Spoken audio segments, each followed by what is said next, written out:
always we think about the scientists, no, to be very academic and uh, and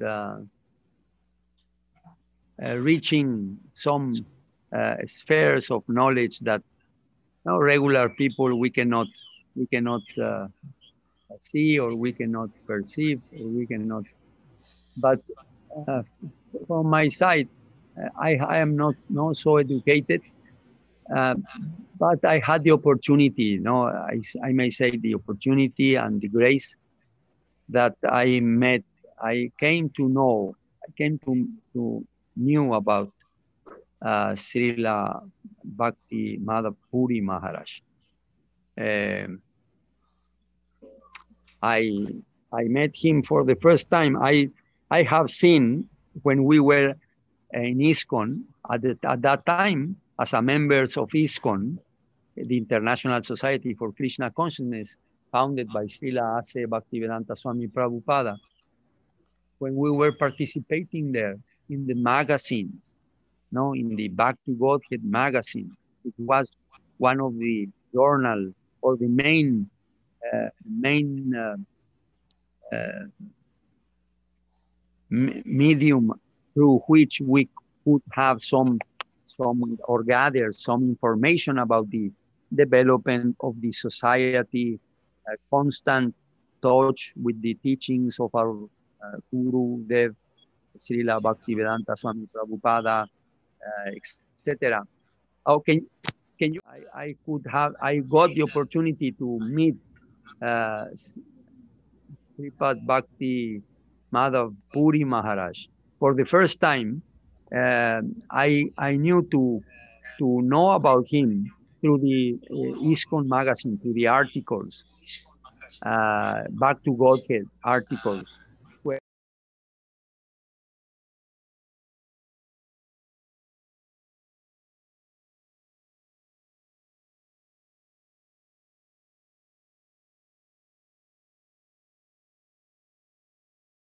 this idea of preaching for the in the scientist circle was promoted by I.C. Bhaktivedanta Swami Prabhupada.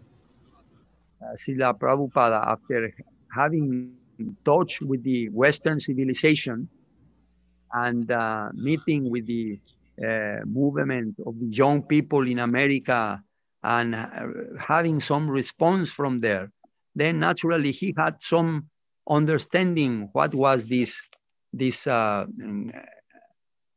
so-called or these great societies of the West.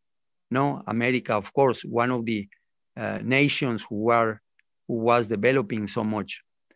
But then he came with this idea that seeing that some of his disciples were even educated devotees in the sense of having scholar degrees, having some doctor or master degrees, then he naturally wanted to engage everything possible in the service of his Guru Maharaj. No, the renunciation of the school of the Mayavadis always tends to go through an arid renunciation, which we have heard now and understand. We have learned it is called Falgu Vairagya. But rather, they did not told us about Falgu Vairagya, but they told us about Yukta Vairagya, who was the emphasis given by Srila Rupa Goswami, how to engage everything possible in the service of the Lord. Naturally, no, when we come to that position, it's not so easy. As a practitioner, it's not so easy to engage everything. And sometimes by coming in contact with so many things, we may be perplexed or confused or just falling in the trap of delusion. But Bhaktivedanta Swami Prabhupada, he was not of that kind, and he wanted to use everything in the service of the Lord. So we came to know about his interest. We came to know about his desire that some of the members of ISKCON, his disciples, his followers, no, would not let aside the scientific circle of people.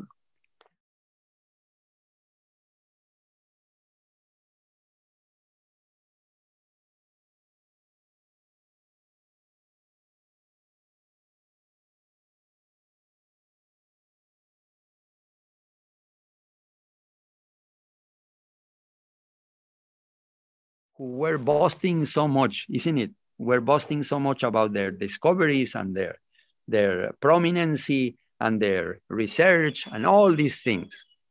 And naturally, what to speak of religion? Oh boy, that was a subject matter. I don't know if to say forbidden by, but none which will not have an access or a room in the attention of the scientist. So then that was the first time I met Sripad Bhaktivedanta Puri Maharaj. No, in the magazines, through his lectures or through their also Swarup Damodar Prabhu. I never got a personal touch with them, but I could see them, know that they were presenting all these teachings, our very simple devotional, very exalted, but simple in the sense which relates to faith, no, of our devotional community, and that they were presenting this knowledge of devotion to Krishna and the Vedic knowledge to the scientists to explain life, no? As Maharaj was explaining in his words, Muni Maharaj, he was saying, life comes from consciousness comes from life, or life comes from consciousness.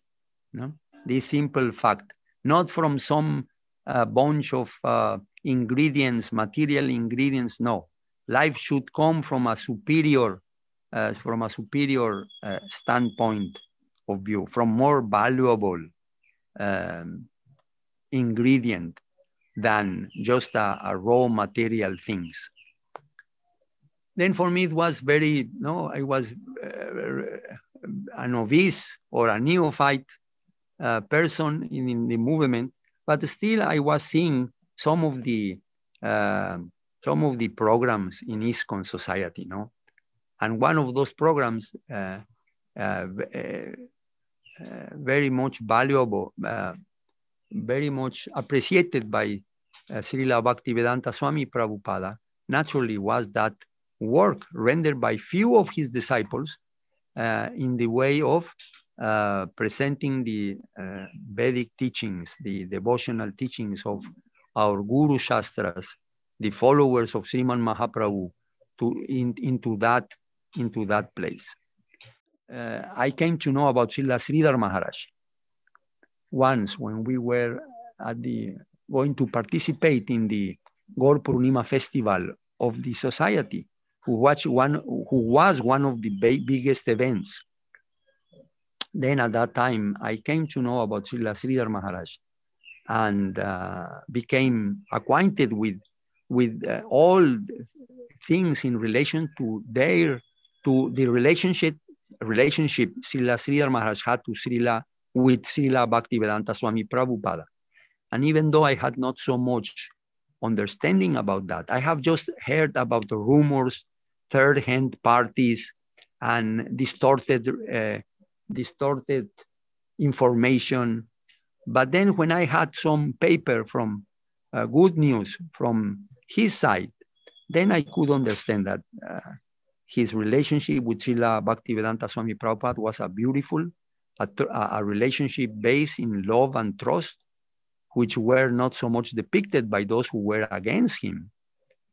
And so I came to his shelter. No, I'm not going to speak so much about this now, but I came to his shelter, and the person, very simple, very few devotees were there in that circle, coming and taking shelter of the devotion and the kindness and the generosity and of Srila Sridhar Maharaj. And one of those few personalities were that person who I happened to meet in the articles of the Back to Godhead, no? Puri Maharaj. What was your previous name, Maharaj? Madhava Das. Madhava Das. Maybe that was that, and being scientist, and maybe that was took an important part for his sannyas name, no? Bhakti Madhava Puri Maharaj. But then suddenly I saw that amongst those, for me it was a big phase in my life, no? I had never thought to leave ISKCON. So I met within that small group of devotees, Madhav Prabhu, previously, which is now Puri Maharaj. And for me, it was a big surprise because I didn't know so many devotees. I mean, personally, I knew by the magazines, by the being in Mexico, and not so much connecting with the devotees in America or in India or so and so. My relationship with all these personalities were not so much. But then when I met Madhav Prabhu, now Puri Maharaj, I also happened to know that he also was appreciating the personality of Srila Sridhar Maharaj. Then naturally in me, through the years, it has not so difficult to think that he was a thinkable person, no? A person who was deeply thinking, because certainly he had some position in ISKCON, no? Some special position in ISKCON, because that special service they were rendering for Srila Bhaktivedanta Swami Prabhupada was very much appreciated by himself. And they had some position also in the society as personalities who were educated and who were presenting the devotional teachings to that particular circle of scientists. Then for me was like very, very fortunate incident to meet him at that time. And also I came to know that he was also going to accept sannyas from Srila Sridhar Maharaj. So I became very, very happy. And those very few moments or days or time I spent there in the shelter of Srila Sridhar Maharaj with this group of devotees who were coming like bees to take shelter at his instructions. I remember Madhav Prabhu, now Bhakti Madhav Puri Maharaj, to be very kind. This is one of the things it helped me, to understand. Even though I thought about him as some great personality, because of the work and the service he was doing, along with Swarup Damodar Maharaj and other devotees, Sadaputta Prabhu. I don't know who else I can recall from that time, but even though that he, in his normal dealings, his dealings to me, I was practically an unknown person, an unknown person. I was not an American. I was from Mexico. I had not so much relationship with the big and main group of devotees around Bhaktivedanta Swami Prabhupada and many other things. But nevertheless, he became very friendly with me, very generous, and very kind. And we accept sannyas together from Srila Sridhar Maharaj. That 9 of March, 9 of March. Is that the right date, Maharaj? Your memory is better than mine, Maharaj. I don't remember the exact date. All right. I have consulted the previous calendars, and I went to 1982 year, which that year happened our Gaur Purnima. I think that I discovered in that way that it was Tuesday, 9 of March. So at that day, along with Puri Maharaj, myself, I had the fortunate to come to the lotus feet of Srila Sridhar Maharaj. Naturally, before the ceremony, who was on Gaur Purnima, before the ceremony, we all got that desire to be under the protection and the care and the loving devotion of Srila Sridhar Maharaj. But those days, one of the persons who were, I think I was sharing a room with Madhava, with Puri Maharaj, there in the Blue House, if Maharaj can remember. And now it has become a medical dispensary, that house. And that house also stayed Bhaktivedanta Swami Prabhupada after his very first returns from the successful preaching in America. When he came back and he stayed with Srila Sridhar Maharaj, he and few of his devotees stayed there in that Blue House. We call it like that, Blue House. I don't know, maybe because it was painted like in that way. But now, but later on, when I came to Srila Sridhar Maharaj, we used to stay there. There, the devotees, the Western devotees, few others in the temple, but most of us, we were there in that house. And I shared some room with Puri Maharaj, and naturally I became protected, by his kind, or inspired by his kind attitude, by his generosity, and by dealing with me, who was an unknown person, in a very kind way. And I consider him always like that. Everyone who knows him about to be like that.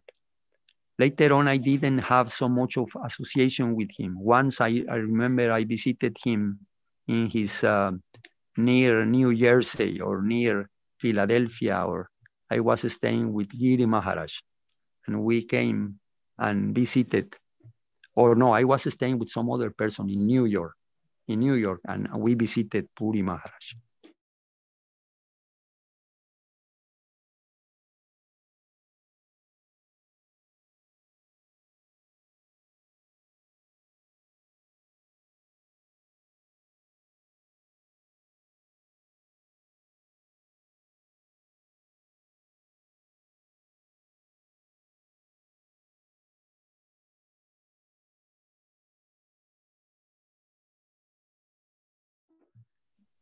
And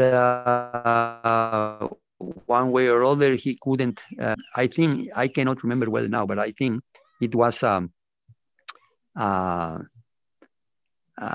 policies ISKCON took against him, that the Indian immigration department canceled his visa to come to India. And I consider that was a big problem, I mean, a big loss for our mission and for our activities that we were doing there in India, because he couldn't come anymore to India.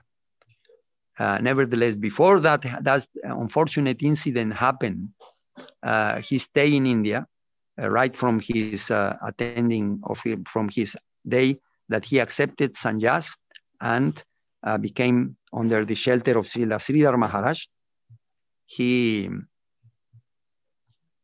stayed in India, and I can say that he contacted one person who later on became initiated disciple of Srila Govinda Maharaj, Mr. Sanyal, who was a very prominent businessman in the Bengali circle there in Kolkata. He was very, very brilliant businessman, but also, that brilliance did not interfere for him to be sufficient or to promote his fortune to accept the spiritual path. And I knew by Maharaj himself, also by some other devotees, that how he met that person, visiting him in his office. Maharaj went to Kolkata and visited business people there in the locality, and presented the teachings and the prestige of the mission of Srila Sridhar Maharaj. At that time, all the Western devotees were ISKCON followers. So there were not so much,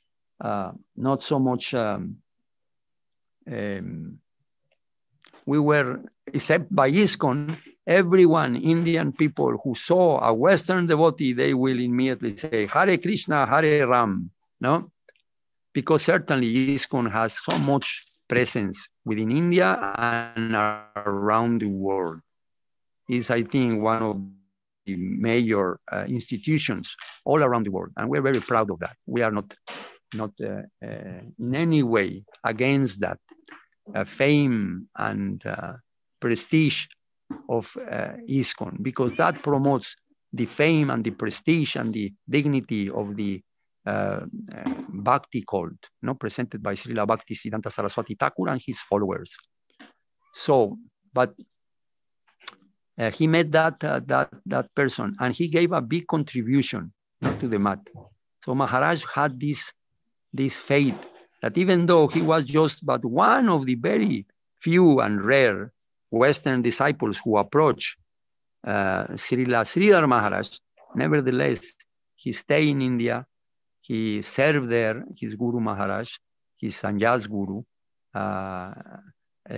and he put him in his heart with no the less or the minimum doubt or reservation. No, he became a strong and solid follower of him, and he started immediately serving his condition, his institution.